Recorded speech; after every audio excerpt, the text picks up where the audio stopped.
కోదాడలో BJP Nalgonda MP అభ్యర్థి శానంపూడి సైదిరెడ్డి విలేకరుల సమావేశం ఏర్పాటు చేశారు.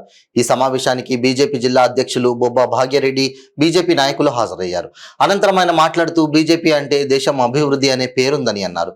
రామాలయం కడతారని ఎవరైనా ఊహించారా? మోడీ లాంటి నాయకుడు ప్రపంచంలోనే దొరకడని అన్నారు. దేశంలో ఎటువంటి గొడవలు లేకుండా చేసిన ఘనత మోడీదేనని, గతంలో విదేశాల్లో భారత పరిస్థితి ఏమిటి, ప్రపంచ దేశాల్లో ఎంత గుర్తింపు ఉన్నదో చూడండి అని అన్నారు. ఉమ్మడి జిల్లా మంత్రులు కోమటిరెడ్డి వెంకటరెడ్డి, ఉత్తమ్ కుమార్ రెడ్డి వల్ల జిల్లా అభివృద్ధి జరగదని, ప్రజలను మోసం చేస్తున్నారని అన్నారు.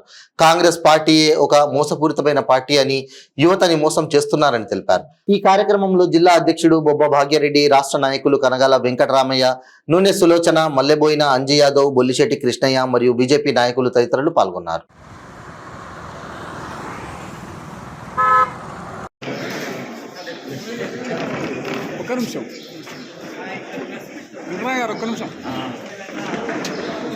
ఈ మధ్యనే భారతీయ జనతా పార్టీలో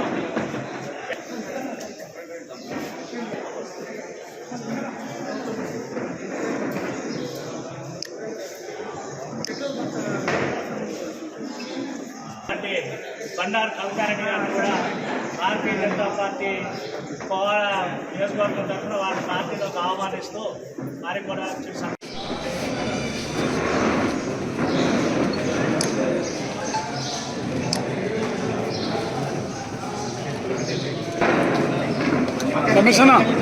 మొన్నటిదాకా ఎక్కడైనా tax, state tax 50% to 100% state ట్యాక్స్లు ఉన్నాయి.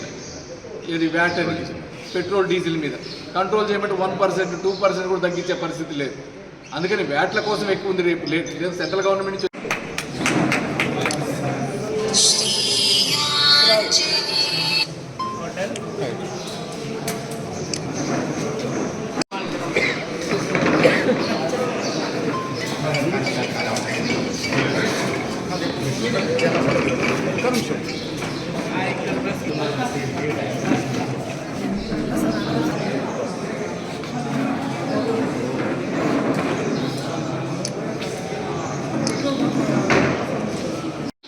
ఇండియాలో ఆలోచిస్తాం. ప్రపంచంలో చూడండి, ఈవెన్ అమెరికాలో పెట్రోల్ రేటు కూడా మనకంటే రేటింగ్ డాలర్లో పోల్చుకుంటే మనతో రేటింగ్ ఉంటుంది. అంటే ఇవన్నీ ముందు చూపు నిర్ణయాలు. లేకపోతే ఈరోజు ఇంత పెద్ద దేశాన్ని, 140 కోట్ల జనాభాని ఎంతో కష్టపడేటోళ్ళు. ఇన్ఫ్లేషన్ ఇవాళ చైనా పరిస్థితే ఘోరంగా ఉంది. ప్రతి ఒక్కరు కష్టాలు పడతా ఉన్నారు. కానీ మనకు ఆ కష్టం లేకుండా ఉందంటే మోడీ గారి ముందు చూపి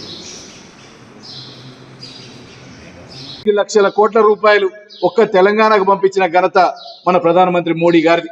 ఇదొక్కటే కాదు, మీకు తెలుసు ఇలా విశ్వకర్మ లోన్లు ఇచ్చిన, ముద్రా లోన్స్ ఇచ్చిన, ప్రతి ఒక్కళ్ళకి అందుబాటులో ఉండి వాళ్ళ సామర్థ్యాన్ని వాళ్ళని పెంచి సెల్ఫ్ ఎంపవర్ చేసుకుంటూ మహిళల్ని, యువతని తీసుకొని రావాలా, మనం దేశానికి ప్రతి ఒక్కరిని మనం పైకి తీసుకురావాలని పనిచేసే ప్రధానమంత్రి మోడీ గారిని కావాలన్నా మీరు ఆలోచించండి. ఇకపోతే మన నల్లగొండ సీట్లో పోటీ చేసే అభ్యర్థులను ఒకసారి చూడండి. ఇలా నల్లగొండ జిల్లాని 3 కుటుంబాలే ఇప్పుడు దాకా వారసత్వ రాజకీయాలు చేస్తూ ఉన్నాయి. మోడీ గారు వచ్చేటప్పుడు చెప్పిందే ఈ వారసత్వ రాజకీయాలకి. ఎందుకంటే కాంగ్రెస్ అంటేనే వారసత్వం. గాంధీలు, నెహ్రూలు వారసత్వాలు వస్తూ ఉన్నారు. అదే వారసత్వాన్ని నల్లగొండలో చేస్తూ ఉన్నారు.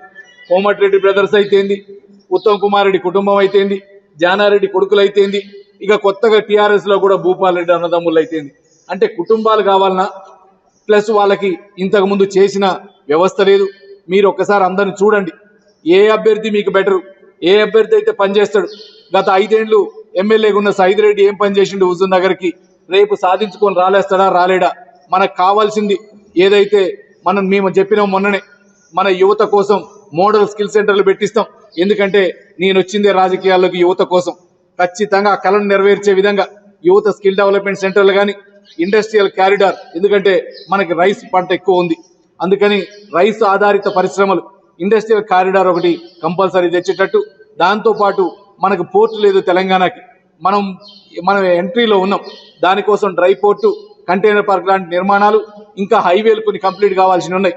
ఏదైతే హుజూర్ నగర్ నుంచి దాచేపల్లి హైవే కనెక్ట్ చేస్తే మనకు మంచి కనెక్టివిటీ వస్తుందో, దాంతోపాటు ప్యాసింజర్ రైళ్లు మిర్యాలగూడ నుంచి జగ్గయ్యపేటకు కానీ, దాంతో ఇక్కడ మన హైదరాబాద్ టు విజయవాడ వయా సూర్యాపేట, కోదాడ నుంచి కానీ ఇట్లాంటి వాడన్నిటికీ సాధించాలంటే రేపు అన్ని తెలిసిన వాడిని, ప్రపంచం చూసి వచ్చినోడిని, అభివృద్ధి కోసమే రాజకీయాల్లోకి వచ్చినోడిని, యువతకు ఆదర్శంగా నిలవడానికి వచ్చినోడిని రేపు మీ ఓటు కమలం గుర్తు మీద ఓటేసి ప్రతి ఒక్కళ్ళు మీరు ప్రతి అంశాన్ని ఆలోచించండి.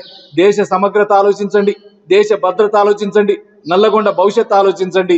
రేపు నల్లగొండ మీద కాషాయ జెండా ఎగరాలంటే నల్లగొండ మీద మీరు కమలం గుర్తుకు ఓటేసి గెలిపించాలని మీ అందరినీ కూడా పేరు పేరున ప్రార్థిస్తా ఉన్నా. భారత్ మాతాకి జై. జై శ్రీరామ్. మోడీ గారి నాయకత్వం.